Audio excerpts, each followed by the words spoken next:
She's howling in the hallways again. Our ghost. The so-called Phantom of Eglington Drive. She's got a reputation around these parts. The last people who lived here said that she was disruptive. I think that's why they moved out. I think they'd had enough of the old girls howling while they were trying to watch their soaps. They had christened the spectre the Lady in Grey. I mean, a big fat nil point in the creativity front, but it did describe her dress sense nonetheless.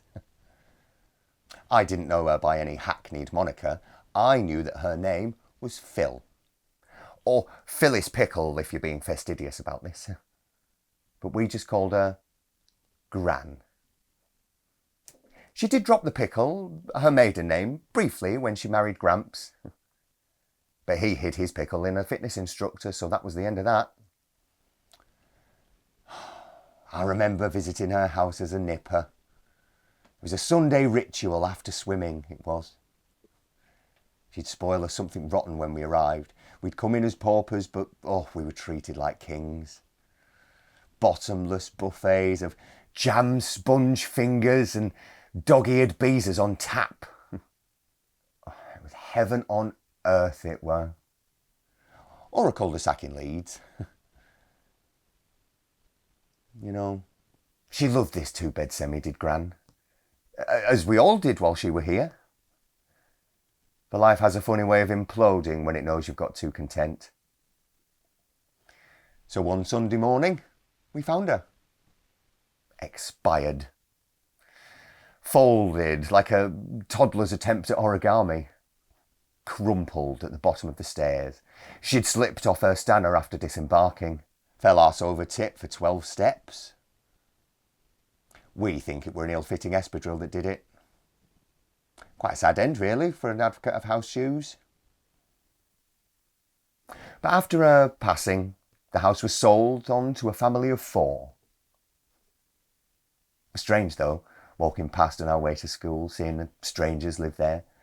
How they'd mangled the decor and phased out all of her tastes, you know, gone from floral to beige.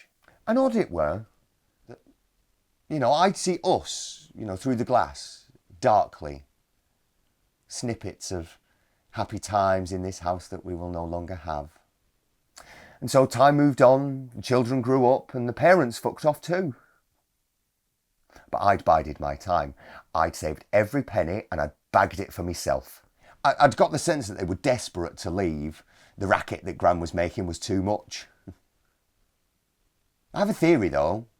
I think she did it on purpose, longing to drive them out. I think she just missed our visits on Sundays. And she just wanted to get back to her clan.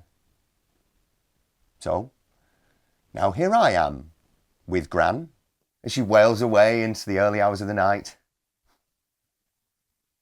I'm not sure she knows it's me, though. You know, the last time I visited, I was 8. You know, bowl cut, freckles, bandy legs. But I've shed that skin. So every Sunday I go through that ritual so she knows it's me that's here. Jam sponge fingers and a flick through the beezer. It's like a time machine. But I think she knows, you know, on Sundays. I think she knows it's me that's here. It's the only day her soul stays quiet. No wails, no moans, no howls in the halls. Just peaceful. Like she was.